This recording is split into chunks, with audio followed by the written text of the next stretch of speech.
welcome back. It's no secret that bar chords are difficult to play. It's not long before every single beginner rubs up against an F bar chord, largely because most teachers only really use C major as an example. F's the 4 chord in the key of C major. What I've got for you here are 10 chords, none of them are bar chords, and once you get them under your fingers, you can pretty much play any song in the key of G or C or D. Here's a very brief overview of how we build chords from a major scale. All you need is 2 things. First of all, a location of 6 notes. I'm going to start here on my first fret of my 6th string. Go forward 2 frets, 2 frets again. Same location, but on the 5th string. So learn that pattern. You start on anywhere on the neck. You want to do the key of G, you start on a G. You get those 6 notes. The next thing you need to learn is how to convert them into chords. So it starts with a major, then 2 minors, then 2 majors, and finishes with a minor. So with our example here in the key of G, we have G, A, B, C, D, E notes, and those notes become G major chord, A minor chord, B minor chord, C major chord, D major chord, and E minor chord. So to recap, the 2 things that you need to learn, that pattern. Going for B flat here. That's number 1. Second thing you learn, major, minor, minor, major, major, minor. The keys that we're looking at today are G, C and D. Here's all the chords that we get, 6 chords in each key. There is a 7th chord, diminished or minor 7 flat 5. I'm just keeping that out of the equation for now, for simplicity's sake. In the key of G, we end up with the major chords, G, C and D. The minor chords, E minor, A minor and B minor. Key of C, major chords, C, F and G. Minor chords, A minor, D minor and E minor.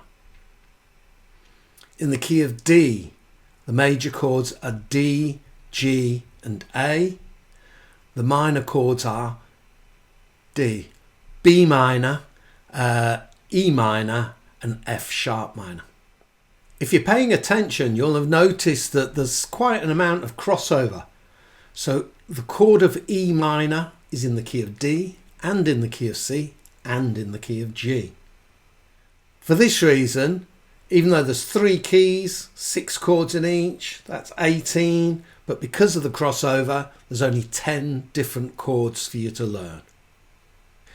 Now, out of those 10 chords, 2 of them you'll normally see as bar chords, and we're going to learn some open chords that are more complex, easier to play, more complicated names like B minor 11 and F sharp minor 11. I think in order to make this video complete, I need to touch upon how we name chords. When we want to analyse and or name a chord or a scale, we use the major scale for that chord or scale. That's it really. However, let me explain a little bit more what I mean. It's a bit like if we're going to build something together, you and I, and we need to therefore measure things. We need to use the same reference. If I'm measuring things in centimetres and you're measuring things in inches, then we're going to get into a right old problem when we try and build something together. There's a great famous example of this, which I'll just briefly mention. The Mars Orbiter, 1998. We sent, I had nothing to do with it, but NASA sent a spacecraft all the way to Mars took 9.5 months to get there. When it reached Mars, it crashed or glanced off and is travelling through space. Nobody knows. However, what is known is why it completely failed. And the reason is that there were Lockheed Martin, a company, and NASA. They were using two different scales of reference, two measurements. Lockheed Martin were using pound force seconds, and NASA were using Newton seconds. So these are measurements of force. Rockets, force is required, and that's why it all failed. And in music, the one reference we use in Western music is the major scale. So although the E minor scale in the key of D, that's built upon the second note, the second, fourth and sixth notes of the D major scale. In the key of C, the E minor scale is built upon the third, fifth and seventh notes of the C major scale. In the key of G, the E minor chord is built upon the sixth, first and third notes of the G major scale. However, when we want to analyse the chord of E minor and go, what are the functions of the notes in this chord? We refer to the E major scale because it's an E chord, and we find that the notes are the first, the flattened third and the fifth. I hope that clears up and helps you understand how we name chords. So now you have the required information to understand why this is a B minor 11 and why this is an F sharp minor 11. Let me briefly explain. Here I can push down either the sixth and fifth strings, but I'm not barring, so it's still an open chord because we have an open string. Okay, so this is a B chord, and we want to know why is it B minor 11. This top string is an E.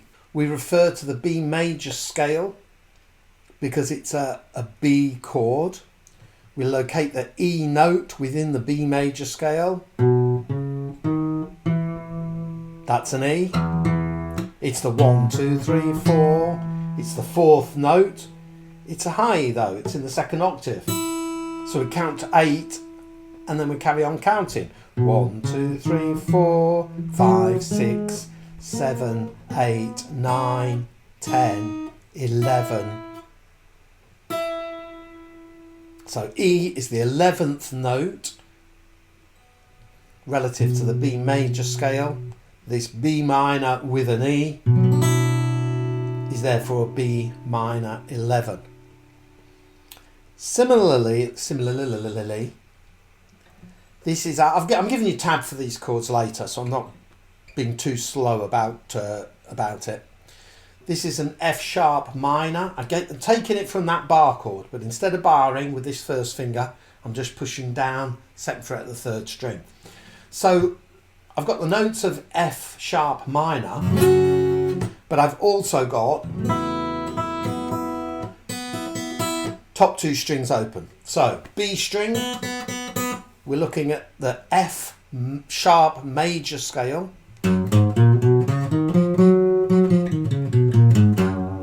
We'll look at the note of B. 1, 2, 3, 4 is a B.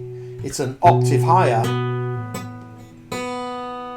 So we call it a 1, 2, 3, 4, 5, 6, 7, 8, 9, 10, 11. So we've got the 11 note on the second string, open second string. The open top string in relationship to F sharp major. 1, 2, 3, 4, 5, 6, 7, flat 7. So if we just had the E, it would be an F sharp minor 7. And we've got the, I could, if I wanted to be as complicated as possible, call it an F sharp minor 7 add 11, I guess, but like that's just really getting silly. So, and generally if you talk about 11, you're saying that there's every chance you might have a 9 and a 7 in there. Anyway, slightly aside. Hopefully now you understand, or have at least some appreciation of how we can have a chord that's got such a complicated name as F sharp minor 11. Here's the tab as promised. You'll notice that this A, I've popped tab up at the 5th, 6th and 7th frets. I like to encourage people to play open chords further up the neck. I think that most folks underutilise their guitar neck, particularly beginners, stick to the bottom first few frets. In a very practical sense as well, my fingers are quite fat and I actually find it difficult to fit 3 fingers onto the 2nd, 3rd and 4th strings at the 2nd fret. So I think it sounds better and I think it's actually easier to play. The A minor there, very standard. I'll often mute the E string, the fattest 6th string, with my thumb. It's a choice. There is an E in the chord, so you certainly don't need to. Similarly, with the B minor 11, I may well mute the 6th string.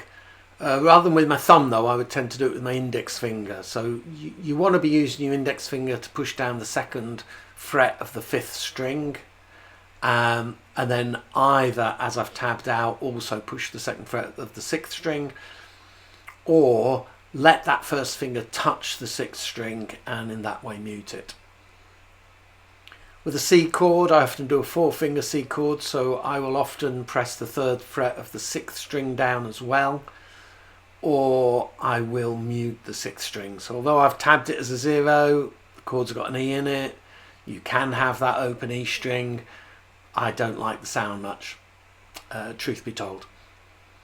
With the D, I also like to incorporate my 6th string often, and what I'll do is I'll play the 2nd fret of my 6th string instead of the 2nd fret of my top string. Give it a try, particularly if you're going from G to D to E minor, because it gives you this nice run down, this nice bass run down the 6th string from the 3rd to the 2nd to the open. D minor, very standard. E minor, another robin chord insofar as most people would play an E minor 2nd fret of the 5th and 4th strings. I prefer this E minor. I prefer the sound of it. Try it, see what you think. If you're going to try and switch your hand between the open chords right at the bottom of the neck and then moving up to the 5th and 7th frets, you might find that you don't like having to move your hand that fast. On the other hand, if you're going from E minor to A and using that A that I'm showing you here, then that's a lot easier to play that E minor there. So that's with all of them. Just give it a try. F major 7, if you're in the key of F, or if you're in the key of C, you can play a major 7 for the 1 or the 4 chord, and it will generally sound fine and dandy. This is as an alternative to a bar chord. F sharp minor 11, I'll tend to mute the 6th string with the thumb of my left hand. I'm right-handed, so the hand that's fretting the chord I'll also use to mute the 6th string with my thumb. Last but not least, we've got the G. I often like to push the 3rd fret of my 2nd string down as well, but that's like a 4-finger G, whether you're playing a 3-finger G or a 4-finger G, same notes, either work fine. You now have 6 chords in the key of C, 6 chords in the key of G, and 6 chords in the key of D. I suggest you practice them in those groupings.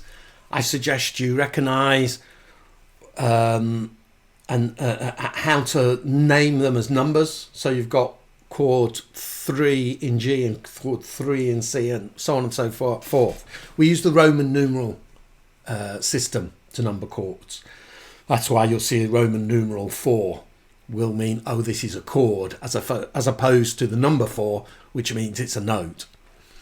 So we've got chords 1, 2, 3, 4, 5, 6 in C, and chords 1, 2, 3, 4, 5, 6, and so on and so forth in D and G. And the last, but by no means least, I suggest you do a few chord progressions, play the same chord progression in all 3 keys. So probably the most popular chord progression is a 1, 5, 6, 4.